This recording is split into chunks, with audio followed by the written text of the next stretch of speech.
vamos procurando já nos interiorizarmos, fazermos a nossa prece, para passarmos para a nossa irmã Sueli, que vai falar sobre fatalidade e livre-arbítrio. Deus, querido Pai, obrigada, Senhor, pela oportunidade que estamos tendo de aqui nos encontrarmos. Que essa reunião transcorra em clima de muito aprendizado para todos nós. Obrigada, Senhor. Graças a Deus e que assim seja. E com vocês, Celi Machado. Vamos lá. Vamos lá. Vamos aprender com a doutrina, não é? Porque vale a pena. Ela realmente nos dá uma leveza, né? Acalma nosso coração aí nessa situação que a gente está passando, porque é extremamente esclarecedora, né? Hoje a gente vai procurar. Eu estava falando, cara, é uma releitura, porque tudo é releitura, né? A gente relê todo o tempo a doutrina.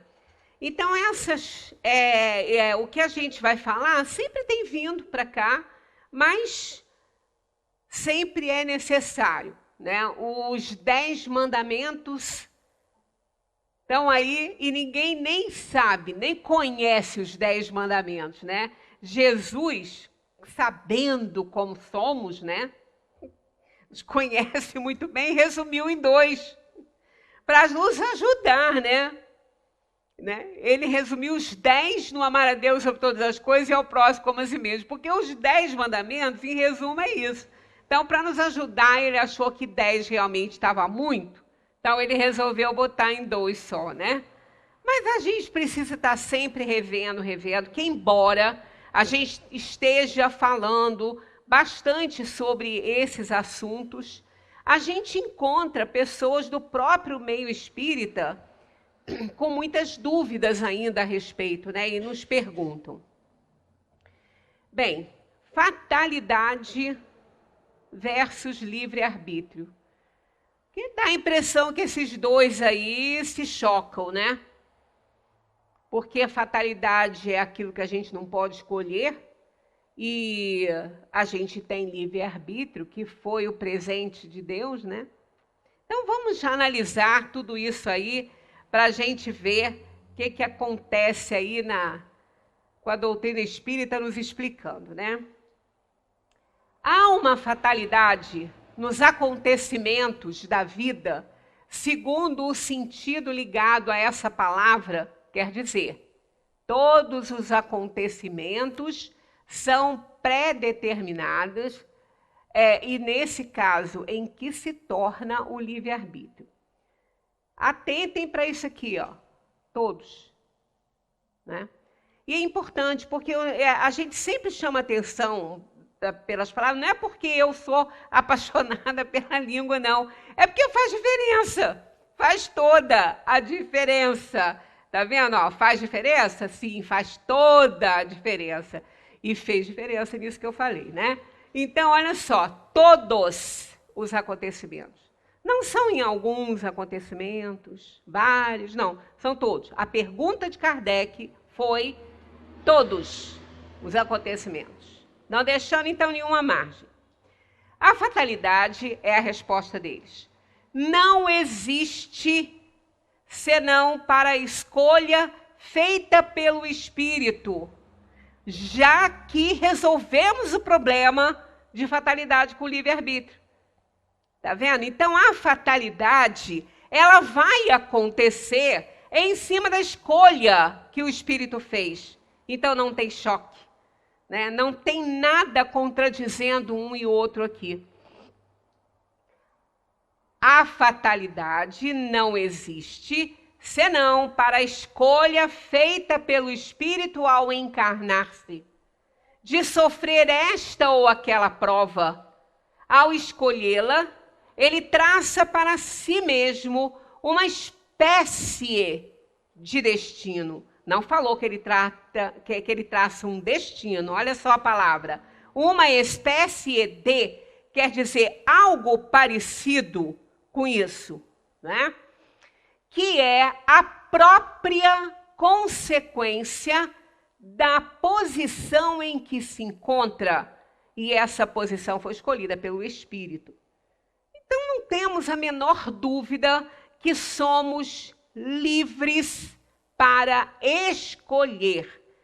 Mas, junto com isso, vamos lembrar do relativismo, né? Da relatividade ao fazer as nossas escolhas.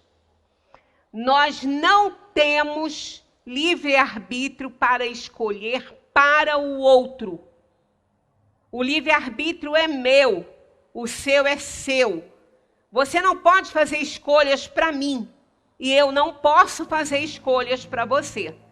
Sendo assim, a minha vida, as minhas escolhas, elas só vão interferir no seu destino, entre aspas, nessa espécie de destino aí, caso isso esteja dentro da escolha que você fez. Isso é muito claro, é simples e claro. Então, essa ansiedade, esse temor que estamos nas mãos de inconsequentes, negligentes e imprudentes, não existe, tá? Não pode existir, porque esta possibilidade não existe. Caso existisse, poríamos por terra a justiça divina. E eu bato nessa tecla todo o tempo e não vou me cansar disso, não vou. Vocês podem até se cansar de ouvir, mas eu não vou me cansar de falar. Porque é exatamente isso que me dá a paz que eu sinto. É isso que me dá. É crer incondicionalmente na justiça divina. Ah, mas isso é uma fé cega? Fé cega coisa nenhuma. O universo está aí para provar a grandeza do Criador. E eu sou sua criatura, eu sou sua filha. Quando Jesus foi para aquele monte acho que é do... Eu não me lembro qual é o nome dele, porque ele teve vários montes que ele subiu e fez palestras, né? Mas a Tabor, esse foi no Monte Tabor. A transfiguração de Jesus, né? Onde ele levou aqueles 3 discípulos com ele, porque ele sabia que eles eram excelentes médiuns, né? Tiago, João e não sei se foi Pedro, teve um terceiro aí. Ele levou 3 porque ele sabia que eles eram excelentes médicos e ele ia precisar da mediunidade de efeitos físicos daqueles discípulos dele. Ele sabia que eles os tinham muito bem, né? Que eles os tinham. Então, o que aconteceu ali? No finalzinho de tudo, houve mais um efeito de voz direta, né? Vários tipos de mediunidade, em que aparece uma nuvenzinha e sai uma voz daquela nuvenzinha no final, em que Jesus transfigurado conversa com Moisés e Elias ali no Monte Tabor. Então aquela nuvenzinha que fica ali, que apareceu, né, sobre todos, falou com os discípulos: este é o meu filho. A nuvem não falou, né? Então, houve ali, nem foi Deus que também botou sua voz ali, porque Deus é inteligência suprema, causa primária de todas as coisas, e não é um ser como nós pensamos, né? Mas um espírito elevadíssimo trouxe, portanto, a frase divina: este é o meu filho. Aí, quem é então o Criador? É meu Pai, porque nós somos irmãos de Jesus, nós somos criaturas. E por que eu não vou ter confiança na justiça desse Pai que criou esse universo? Então eu tenho. Não preciso nem do espiritismo para isso, nem de religião nenhuma para isso. E um ateu poderia também pensar assim, não como uma figura divina, uma figura Deus, não, mas como uma inteligência que criou este universo todo, como alguns físicos estão se colocando. Então é lógico que se eu não pensar dessa forma, eu estou jogando por terra a justiça desse Criador que não errou em momento nenhum na criação do universo. Não ia errar e não ia subestimar ou desprezar a sua mais importante criação, que somos nós. Porque nós fazemos considerações sobre ele. Então, somos os únicos que podemos fazer isso. Então, eu tenho plena confiança na justiça divina. E aquilo que me acontecer, aquilo que eu tiver escolhido vai me acontecer. Não foi Deus que mandou nada de ruim para me castigar, e sim a escolha que fiz ao reencarnar para que eu possa evoluir, porque esse é o grande objetivo das encarnações aqui no mundo, não é? Então, aqui está muito claro isso aqui, não tem como, isso aqui não tem metáfora, né? Caminhando. Falo, seguindo aquela resposta, tá? Está no livro dos Espíritos, desse capítulo. Falo das provas de natureza física, por quê? No tocante às provas morais e às tentações, vou falar sobre isso aqui, o espírito, conservando o seu livre-arbítrio, sofre o bem e o mal, sobre o bem e o mal, é sempre senhor de ceder ou resistir. Olha aqui, gente, sobre o bem e o mal. Sobre esses dois assuntos. Tanto o bem quanto o mal, o espírito tem autonomia para responder por isso ou não. Então, ele conserva o seu livre-arbítrio sobre o bem e o mal. E é sempre senhor de resistir. Sempre. Aí vem aquela questão da que a gente ouve a linguagem popular, que Deus só dá, né, o frio conforme o cobertor que você tem. É verdade. Porque essa foi uma escolha que você fez. Foi permitida a escolha que você fez para vir para o mundo, porque você pode cumprir. Então, seja qual for a situação em que você se encontre, você é sempre livre para resistir. Vou voltar a esse aqui ainda. Perdão, aqui. Mas quero ler esse aqui primeiro e volto lá. Quando o homem está mergulhado na atmosfera do vício, o mal não se torna para ele um arrastamento quase irresistível? Arrastamento, sim, irresistível, não. E assim está nas duas questões. Então não adianta, mas eu fui arrastado. Não, você foi porque você quis ir. Você foi arrastado porque você pulou na correnteza que não era para pular. Sabendo disso, sabia que ela ia te levar e você pulou a si mesmo. Então o problema é seu. É seu. Não pode transferir, ninguém tem culpa disso, né? Porque os arrastamentos vão sempre existir nos planetas de provação e expiação. Agora, nenhum deles é irresistível para a alma. A alma tem sempre a sua autonomia de resistir ou não. Porque no meio dessa atmosfera de vícios, podes encontrar grandes virtudes. São espíritos que tiveram a força de resistir e que tiveram, ao mesmo tempo, a missão de exercer uma boa influência sobre os seus semelhantes. É quando, às vezes, a gente encontra almas virtuosas em meios que você não acredita que tenha alguém assim ali. Mas pediram justamente para auxiliar aqueles outros. A justiça divina, ela é perfeita, ela não falha nunca, ela é soberana, porque Deus é absolutamente justo e bom. Voltando aqui, para essa palavrinha aqui, ó, tentações. Falo das provas de natureza física, porque no tocante às provas morais, está separado, estão vendo? No tocante às provas morais e às tentações, o espírito conservando seu livre-arbítrio sobre o bem e o mal é sempre senhor de ceder ou resistir. Essa palavra tentação a gente usa muito, né? Isso é uma tentação.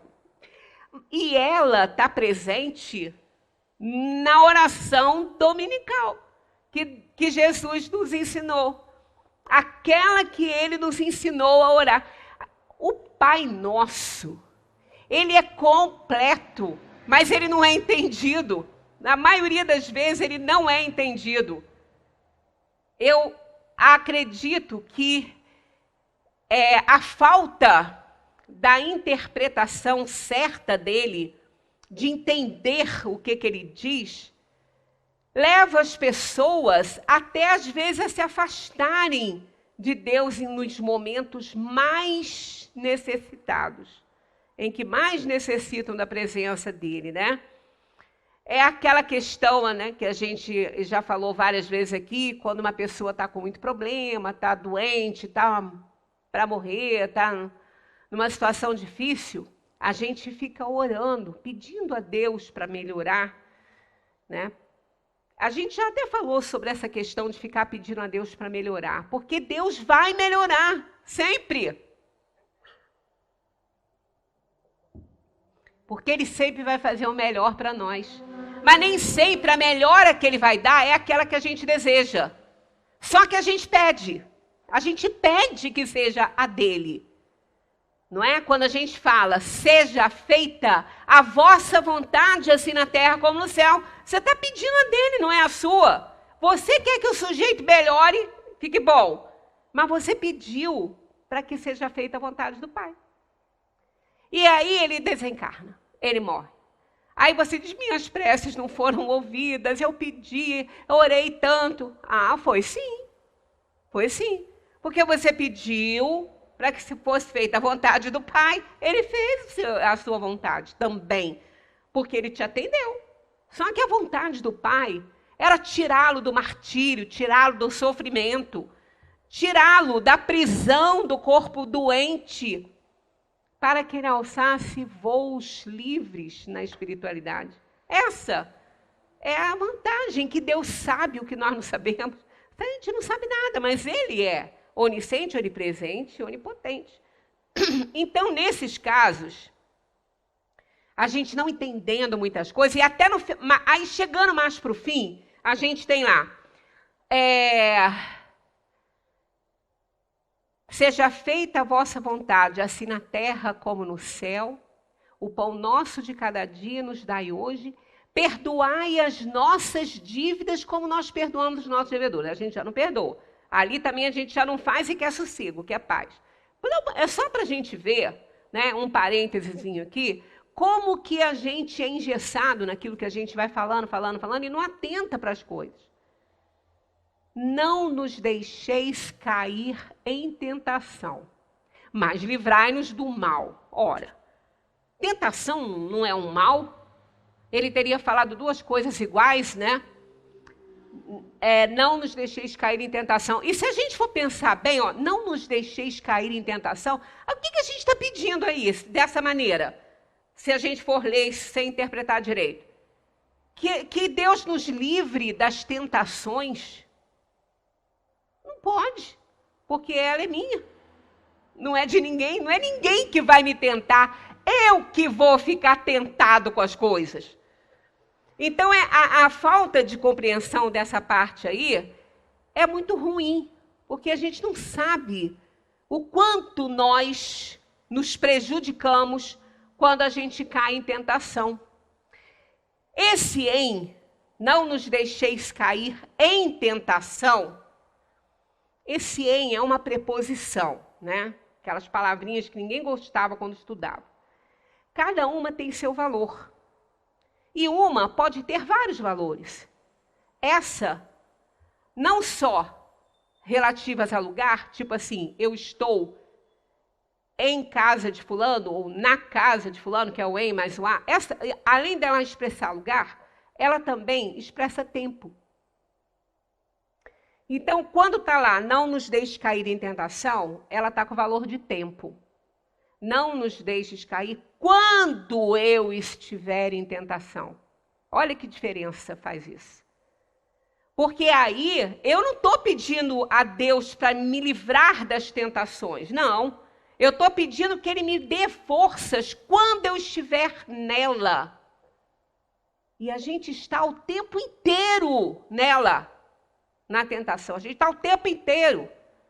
Até porque, se Jesus estivesse nos ensinando a pedir a Deus para nos livrar de tentações, ele estaria se equivocando. Porque eu que tenho que fazer esse trabalho. Eu não tenho que ficar livre de nada. Eu tenho que ficar livre por mim mesma. Eu que tenho que me esforçar para não me afetar com as coisas. Assim como um alcoólatra deseja, por isso que ele frequenta reuniões e ele se esforça o máximo para ele se ver livre daquele vício, mas ele sabe que não adianta ficar tirando dele. Não é esse o objetivo. É ele estar vendo e resistir. Isso que ele quer. Ele não pede para tirar nada dele, ele quer resistir a isso. Então, esse pedido no Pai Nosso é esse. Não nos deixeis cair quando estivermos em tentação. Para a gente ter força, nos dar força. Para na hora da tentação, a gente resistir, porque os arrastamentos não são irresistíveis. Então, ela tem essa coisa de tempo. E a tentação, o que é isso, né? Porque a gente tem que buscar as palavras. Às vezes tem umas que a gente só vai encontrar o significado lá em hebraico. Aí a gente busca lá no latim. A gente vai lá e pega, né? Para poder entender o texto. Se vocês abrirem um dicionário, vocês vão encontrar lá simplesmente o significado de tentação. E não é nada daquilo que a gente pensa. Porque a gente fala, fulano está me atentando. Não está, não. É você que está se atentando com ele. Porque tentação é desejo veemente. E imediato. Somos imediatistas. A gente quer tudo ao mesmo tempo. A gente quer que tudo aconteça aqui e agora. Só que o tempo de Deus é outro, não é o nosso. E a gente não entendeu isso ainda, não sei porquê, né? Porque está o tempo todo tendo esses exemplos. Então, a tentação é um desejo muito forte que a gente tem. Ah, mas isso é ruim? Claro que é. Péssimo. Por quê? Um desejo muito forte, um desejo veemente, ele é imediato, ele é imediatista. Aí a gente faz o quê? Realiza sem pensar. Pronto, ferrou. Se você realizar algo sem pensar, meu amigo, você tá correndo um sério risco de fazer uma tremenda bobagem. Para você, para a sua vida, tudo. Então é por isso que a gente fala assim, não, eu fui comprar um carro, mas resisti à tentação. Porque eu ia ficar sem nada, né? Eu ia ficar sem dinheiro, o pouquinho que eu tenho eu ia ter que ir nele, e aí, se precisasse de alguma coisa, vou resistir à tentação. Aí sim, você teve um desejo veemente, mas resistiu. Teve forças para não ficar tentado com o objeto que você queria, porque você sabia que aquilo ia te trazer um prejuízo. Então, isso é resistir às tentações. Isso é ter força para resistir a uma tentação. E todas as vezes que a gente consegue isso na nossa vida, a gente tem chance de acertar muito mais. Porque a gente pensa, tá vendo? Se a pessoa que for comprar o carro, ela não tivesse tentado resistir à própria tentação que estava nela, o desejo veemente de realizar a compra, ela teria comprado e ia ter problemas sérios, com certeza. Então, ela raciocinou, pensou, raciocinou e resistiu. Quer dizer, ela evitou um problema para ela. Isso em todas as situações. Por isso que lá no Pai Nosso, quando Jesus nos ensinou a pedir isso, ele nos ensinou a pedir força contra os nossos desejos imediatos, contra os nossos desejos veementes que nos impedem de raciocinar com lógica. Com lógica. Olha, e isso eu vou dizer, eu confesso para vocês, não é uma interpretação só minha. Porque quando eu tenho umas coisas assim diferentes, quando eu tenho uns insights assim, que eu fico até com medo de chegar aqui e falar, porque às vezes vão falar assim, ela está doida, hein? Não é isso não, ela está maluca. Então, quando eu tenho esses pensamentos, eu vou procurar nas mentes mais superiores e inteligentes que a minha, para ver se eu estou doida mesmo. Porque muita coisa você tem que interpretar. E eu acho, às vezes eu acho num quadrinho que me mandam, porque a gente está bem intencionado, a gente recebe ajuda. Às vezes eu quero uma certeza para um pensamento meu, aí eu vou procurar na internet. Não aquelas bobagens que se escreve lá, não. Vou procurar os grandes oradores e estudiosos para ver se eles falam alguma coisa a respeito. Olha, é impressionante. Eu sou tão grata a Deus por isso, aos espíritos, né? Porque, às vezes, quando eu abro o YouTube com a intenção de encontrar algo que possa reforçar um pensamento meu, vem lá a palestra de frente. Eu olho aquilo, obrigado. Porque, realmente, a gente não sabe o que vai procurar, né? Qual é o nome que você vai dar para a palestra para você procurar, mas vem algo ali que atrai, quando você abre, tem lá a resposta para o que você está pensando. Né? Então, isso é bom porque me respalda a minha ideia, né? E eu tenho mais segurança, porque nem tudo você vai encontrar A mais B ali. No livro dos Espíritos, você tem muita coisa, você tem que deduzir, tem que interpretar. Né? E eu estava preparando isso aqui, e pensando exatamente em abrir, encontrei um trechinho lá. Olha, era só o trecho, hein? Não era nem a palestra toda. De uma palestra da Anete Guimarães falando exatamente isso. Num trechinho que ela faz uma saudação ao Natal. Aí eu falei, gente, a gente tem que entender que a gente está cercado de ajuda dos espíritos para nos colocar realmente ali na frente que você está precisando, porque eu estava procurando, né? Eu queria achar, então a minha parte eu estava fazendo, né? Então isso é lógico, gente. Depois você analisando isso direitinho, é lógico. Não pode ser diferente, né? Certas pessoas escapam a um perigo mortal para cair em outro. Parece que não podem escapar à morte. Não há nisso fatalidade?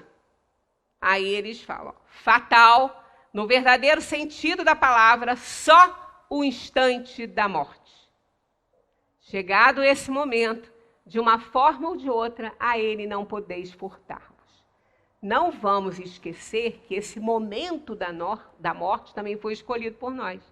Então, essa fatalidade aí foi fruto da escolha que fiz. Mais uma vez, a gente leva a atenção para isso aí, né? Então, só tem fatalidade no momento que a gente tem que voltar, no que a gente chega, no que a gente vai. Porque tudo que acontece aqui está exposto ao nosso livre-arbítrio, toda a minha conduta, mesmo que eu escolhi. O plano de viagem para a Terra não é absoluto. Nada é absoluto, gente, só Deus. Nada é absoluto, tudo tem a sua relatividade. Einstein provou isso com o tempo e a gente prova isso na nossa vida. Nossas opiniões não são absolutas, porque amanhã surge uma prova que aquilo ali não era assim. Então a nossa verdade, ela só dura até que chegue uma outra com provas que aquilo é verdade. Aí eu derrubo a minha. Isso é a vida, é assim. A ciência é assim, a gente está vivendo isso aí agora. Com relação às medicações, né? A tudo que a pessoa precisa. É verdade que uma coisa é boa, dali a pouco descobre que não é, ou ao contrário, diz que não é, depois descobre que é, igual a alimentação, antes ovo matava, agora ele salva. Então, verdades são momentâneas, porque elas não são de Deus, elas são nossas. Então, elas são frutos da pesquisa, e a gente vai mudando de acordo com as constatações que a gente faz sobre verdades mais convincentes no caso, né? Então, o fatal é só quando a gente chega e sai, porque durante o tempo que a gente está aqui, a gente está escolhendo o tempo inteiro. Mas quando chega esse momento, nós não podemos nos furtar. A ele a gente tem que ir. Queiramos nós ou não, a gente vai, né? Assim, vamos analisar bem, porque essas 3 perguntinhas são foi assim o tema da nossa conversa, né? Assim, qualquer que seja o perigo que nos ameace, não morreremos se a nossa hora não chegou. Olha o que eles falam. Não morrerás. E tens disso milhares de exemplos. Mas, quando chegar a tua hora de partir, nada te livrará. Deus sabe com antecedência qual o gênero de morte por que partirás daqui. E, frequentemente, teu espírito também o sabe, pois isso lhe foi revelado quando fez a escolha desta ou daquela existência. Não importa o que vai acontecer aqui na minha vida. O que eu escolhi vai se realizar. Não importa o que venha ou o que façam, o que eu escolhi vai se realizar. Isso, com a continuidade, nós vamos entender bem essa questão aqui da hora. Então, vamos lá na próxima. Procuremos entender, isso aqui também não é meu, mas aconteceu igualzinho a questão da tentação. Lembra que eu conversei com vocês sobre isso ontem? Eu falei, eu não durmo enquanto eu não encontrar um respaldo para isso aí. Tem nas questões todas, mas assim, outra pessoa pensando igual, porque isso vai nos ajudando, né? Porque quando é só você que está pensando assim, você está doida, está errada. Se 90% das pessoas estão pensando diferente e 10% está pensando igual a você, então há uma chance enorme de você, incluída nesses 10%, estar errado. Não é uma regra, mas é uma chance bem grande. Então eu falei, só eu que penso assim, não pode ser. Aí encontrei esse quadro, não é um quadro, né? É um estudo, né? Num site que comenta questões de O Livro dos Espíritos, que eu não sei qual é, porque eu não posso nem indicar, porque isso aí veio, quando eu baixei o Livro dos Espíritos para fazer as cópias, veio comentário de um site ali, mas não diz qual é. Mas não importa, vem um comentário abaixo da questão, ajudando a gente a pensar. E quando eu li, eu falei, mas é o que eu penso. Então tem muita gente pensando assim, não estou doida, né? Porque a gente vai encontrar respaldo nas perguntas de Kardec e resposta também. Mas vamos analisar aqui, ó. Procuremos entender esse fatal só o momento da morte. Todos vamos deixar o corpo físico, mas não está marcado dia, hora e minuto que acontecerá. Isso, gente, é lógico, isso faz sentido. É um período, é um tempo. Como está dizendo aí. Por exemplo, reencarnamos com uma programação e energia para uma vida de 80 anos. Então, podemos deixar o corpo aos 79,5 ou aos 80,5. Nada muito rigoroso. Tempo é da Terra, não é da eternidade. A eternidade não conta tempo. 100 anos na Terra é um piscar de olhos na eternidade. E o que vai representar 1 hora, 2 horas, 1 ano? Nada. Então não vamos ficar ao pé da letra das coisas, que a gente vai ficar igualzinho aquelas pessoas que estudam a Bíblia e não conseguem entender. Porque ela é alegórica, ela é metafórica. O Espiritismo não é metafórico. Ele tem, nós vamos identificar nas outras questões o que está sendo dito aí. Mas é só para ver, né, que a gente tem pessoas que também têm esses insights e encontram na própria doutrina a resposta para isso aí. Porque esse é o objetivo, né? Não é colocar o nosso pensamento. Esgota-se a energia ou o organismo perde a condição de vida, então é o fim. Mesmo porque, se a pessoa der um tiro na cabeça, morre na hora, esteja programado mais tempo ou não. Não abusemos do perigo, pois não importa a hora que deve morrer, se cair do 20º andar, vai morrer. Portanto, cuidado na preservação da vida. Isso é um recado importante para o nosso momento, hein? Muito importante. Porque a gente tem falado que ninguém vai morrer pela mão alheia. Mas se tiver na hora, A pessoa pode ser instrumento para isso, e é o que acontece. Nós somos instrumentos de Deus aqui na Terra. Quando a gente reencarna, o tempo que a gente vai viver, eu escolhi 80 anos, como está aqui, um exemplo, você recebe uma carga de princípio vital para te sustentar esse tempo. Porque ela é criada pelo próprio trabalho dos órgãos e é assimilada também. Mas, para que ela seja bem assimilada e tenha resultado na assimilação, eu tenho que estar com os órgãos funcionando bem para que possam receber esse princípio vital. Senão, não acontece. Então não adianta. Mas então não adianta dar passe numa pessoa que está muito doente? Claro que adianta, porque o passe não é para o corpo, não. É para o perispírito. É para a energia, para a alma. Não é para o corpo físico, é uma energia. Agora, o princípio vital só vai ser direcionado àquele doente se ele tiver condições de trabalhar esse princípio vital, porque se ele tiver esgotamento dos órgãos, não adianta colocar, porque ele não assimila. Então, a gente nasce com um tempo de 80 anos para viver na Terra, com a quantidade de princípio vital suficiente para nos aguentar 80 anos aí. Mas o que vai acontecer entre a fatalidade do nascimento e a fatalidade da morte, quando chega a hora? O nosso livre-arbítrio.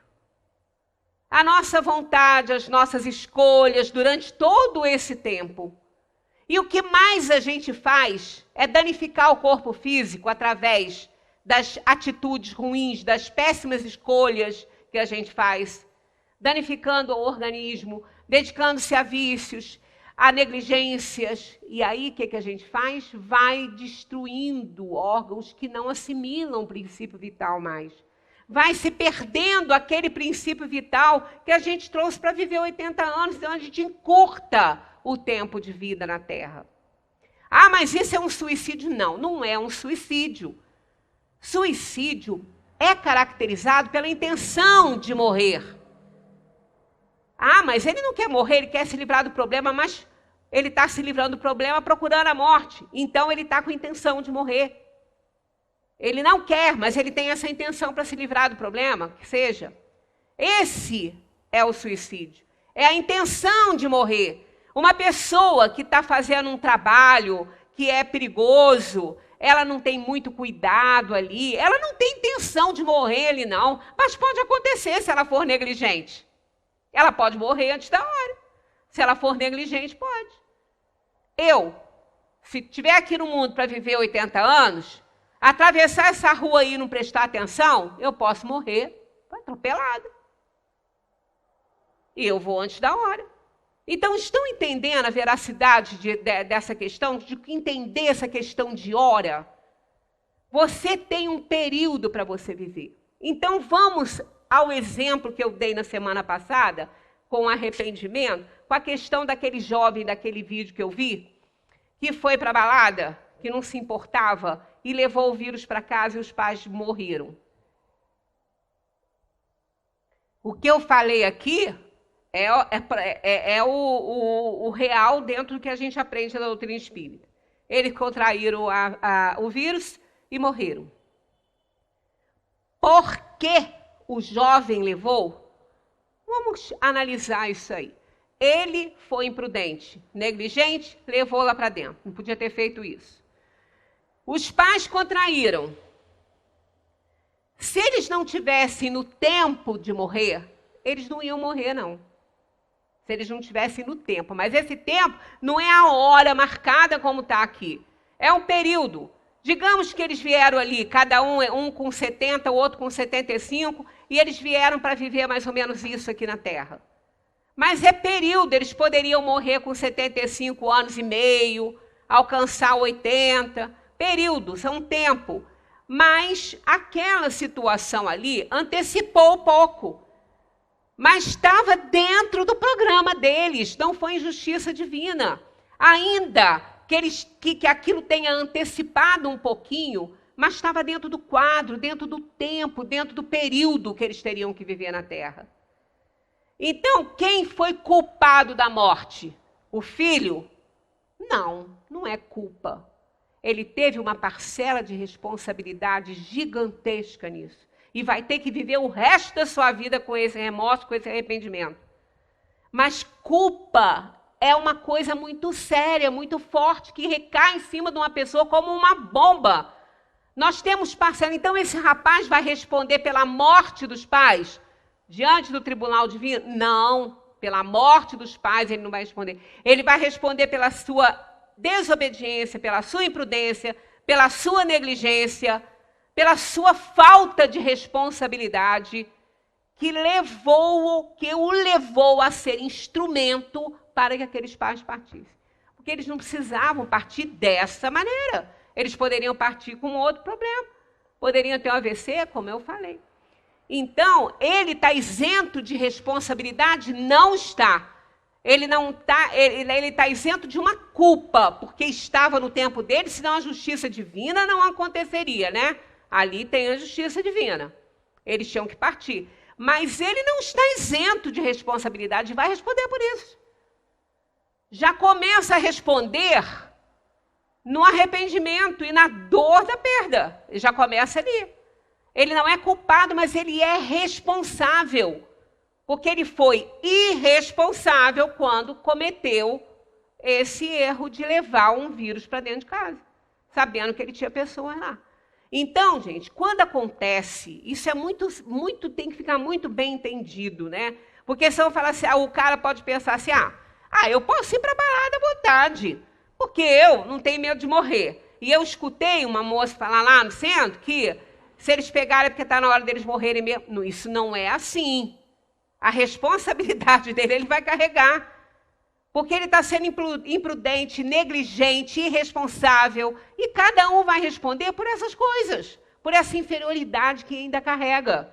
Nós estamos no mundo para isso. Então, nós somos instrumentos de Deus para o bem ou para o mal. Tá lá? Nós somos, não tem arrastamento e resistir. A pessoa tem que ser coerente, a pessoa tem que entender que ela precisa. O objetivo máximo do Espiritismo está lá, o resultado da Revolução Francesa: liberdade, igualdade, fraternidade. O Espiritismo abraçou isso. Foi lá na França que ele surgiu. Mas, gente, para ter liberdade tem que ter responsabilidade.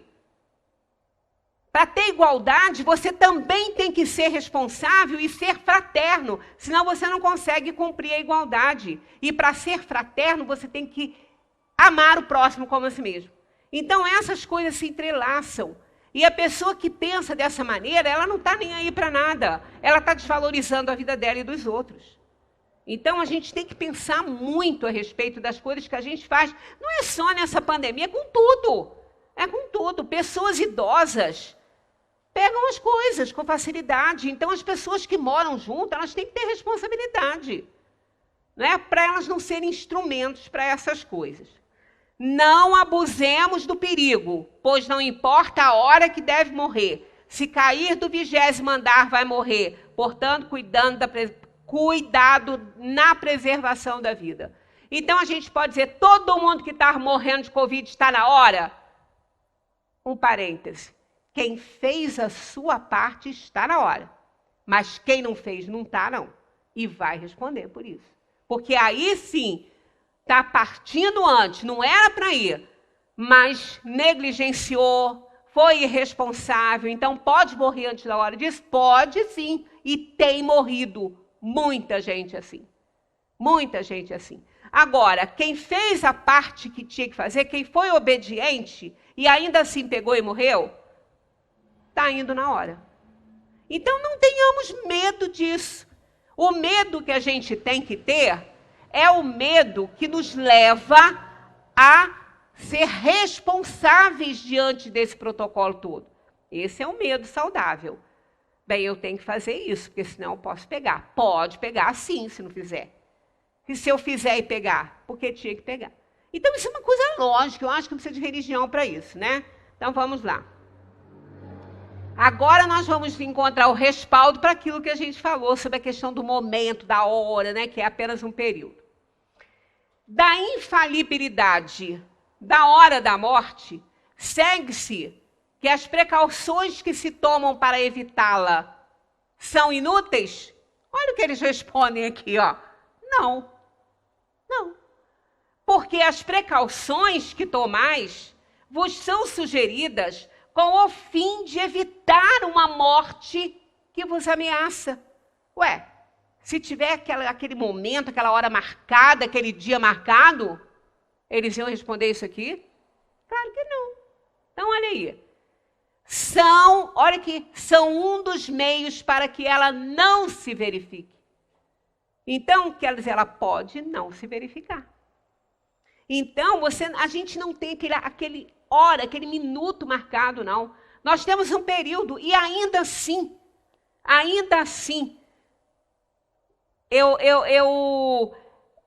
às vezes eu fico pensando, eu falei, meu Deus, como explicar aquilo que para mim está tão claro, né? Mas às vezes a gente não consegue alcançar, a gente tem deficiência às vezes para passar, né, o nosso pensamento.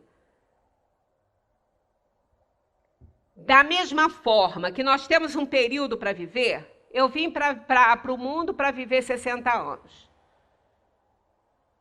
Aí eu já estou no lucro, né? Porque eu já passei disso, então eu estou no lucro. Mas tudo bem, 60.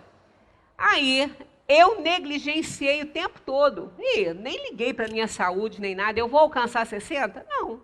Que eu vou perder meu princípio vital, eu vou queimar minhas energias antes. Aí eu vou como suicida? Não, eu vou como irresponsável, mas o tempo que eu tinha que viver, eu vou ficar perturbada. Não pensa que eu indo antes da hora, que eu vou sair daqui e como os livros que romanceiam muito isso, e vou dar um pulo e cair numa caminha em nosso lar. Não pensem isso não, hein? Porque não vai, não. Não vai, não.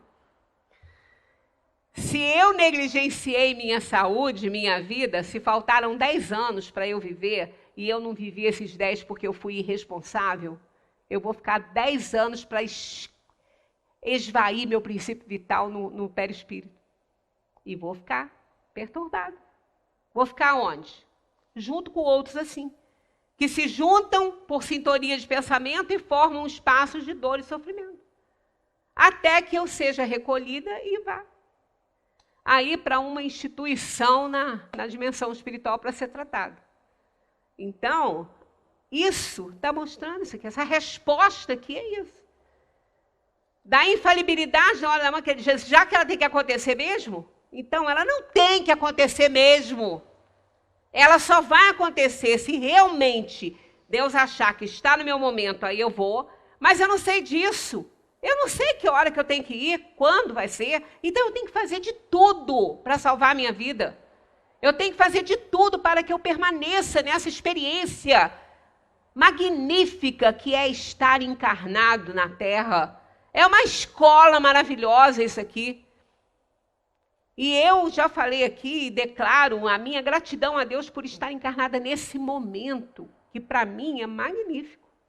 Porque está me dando tantas oportunidades que talvez eu não consiga mais um momento assim, né?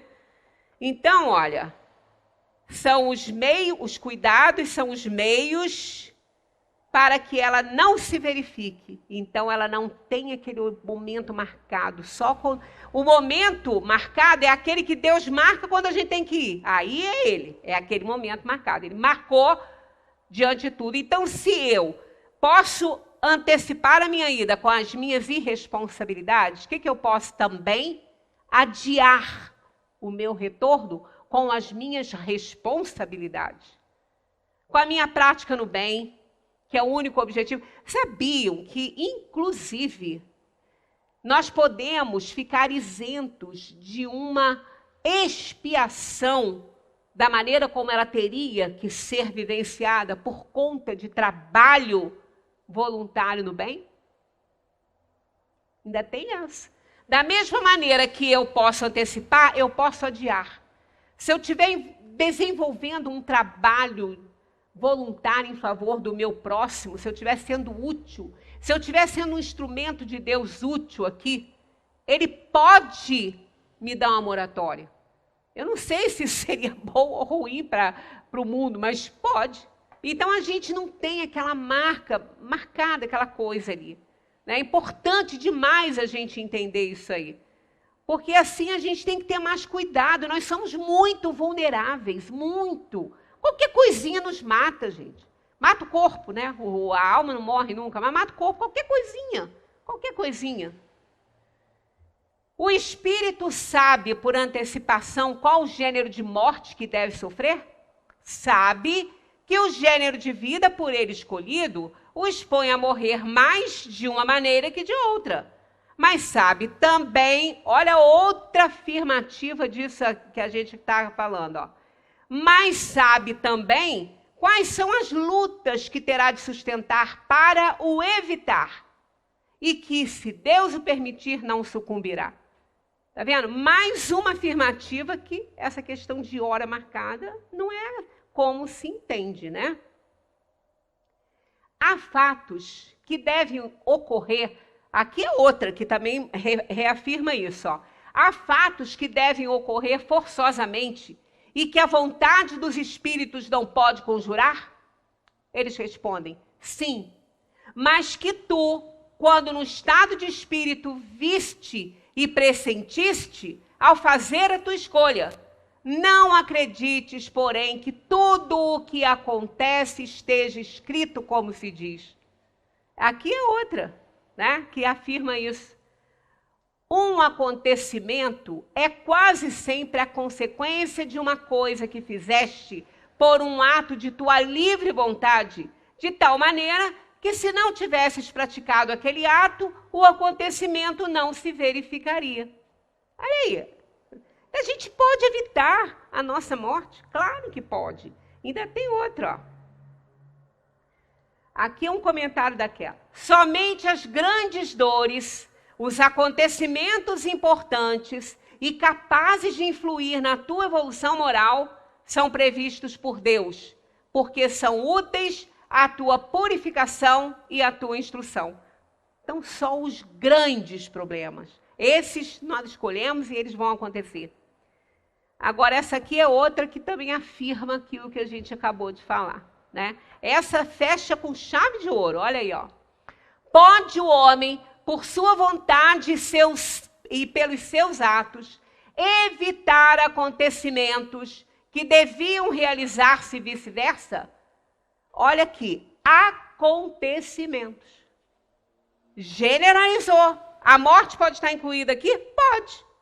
Acontecimentos, porque a morte é um acontecimento, né? Olha o que eles respondem. Pode, desde que esse desvio aparente. Por que um desvio aparente? Olha só, que importante esse conjuntinho aqui de palavra, ó. Desde que esse desvio aparente possa caber na ordem geral da vida que ele escolheu. Tá vendo? É período. É o que não é flexível. Nossos planos reencarnatórios são flexíveis, porque nós temos livre-arbítrio. Ele nos foi dado e a gente vai ver quando que ele nos foi dado.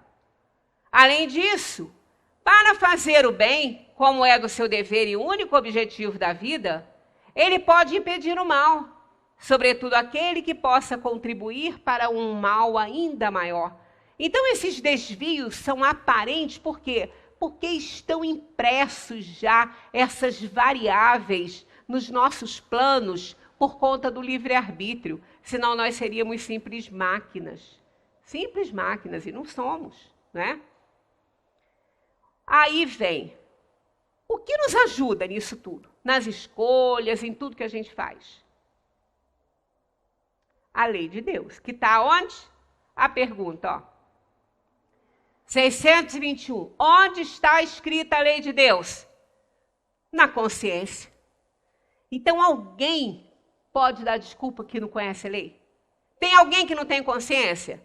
Ah, os loucos, os com problemas mentais. Ah, mas aí é outra história, né? Aí eles vão ter outra forma, né, divina. Não como a gente que não tem problema nenhum, está onde? Está lá. A deles está lá também, só que eles não conseguem ler por conta de uma expiação que eles estão passando. É outra história. Mas então a lei de Deus está escrita na consciência. Aqui tem um comentário de Herculano Pires, que está na nota do rodapé dos livros traduzidos por ele. O meu então eu coloquei aqui, ó. Descartes declara que a ideia de Deus está impressa no homem como a marca do obreiro da sua obra. Essa ideia de Deus é inata no homem e o impele à perfeição. As ideias de Deus, da sobrevivência do bem e do mal, existem e sempre existiram entre todos os povos. A lei de Deus está escrita na consciência do homem, como a assinatura do artista na sua obra. Lindo, né? E quando foi que ela foi escrita? Vamos ver. Está na Gênesis, olha só. Capítulo 6, no item 19. O Espírito só chega a receber a iluminação divina que lhe dá simultaneamente, com o livre-arbítrio e a consciência, a noção de seus altos destinos, após ter passado pela série divinamente fatal dos seres inferiores, entre os quais se elabora lentamente a sua individualidade. É somente a partir do dia em que o Senhor imprime sobre a sua fronte o seu augusto sinal que o Espírito toma seu lugar entre as humanidades. Olha que coisa belíssima que Galileu ditou para Camille Flammarion. Isso está lá na Gênese, no capítulo sobre a criação universal. Belíssimo isso aqui. Olha, eu já tinha passado por isso várias vezes e também não tinha me atentado para isso. Fazendo esse estudo, eu comecei a falar, gente, que vontade de encontrar alguma coisa que me mostre. Quando eu estava escrevendo a lei da consciência, né? Ali onde que está escrita a lei de Deus, eu falei assim, como aconteceu isso, né? Que momento, né? Aí comecei a passar palestrinhas. Encontrei isso, sabe de quem? Sueli Caldas.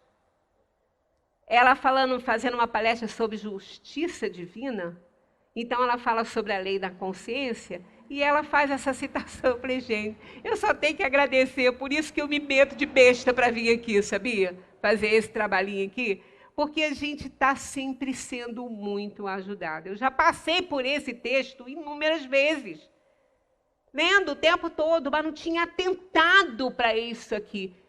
É o que nós falamos ontem, né? Você também leu e eu botei aqui, você vai até gostar, uma coisa também no Evangelho que a gente lê, mas tem um momento para a gente despertar para a importância daquela citação ali, né? Então, olha que coisa maravilhosa isso aqui.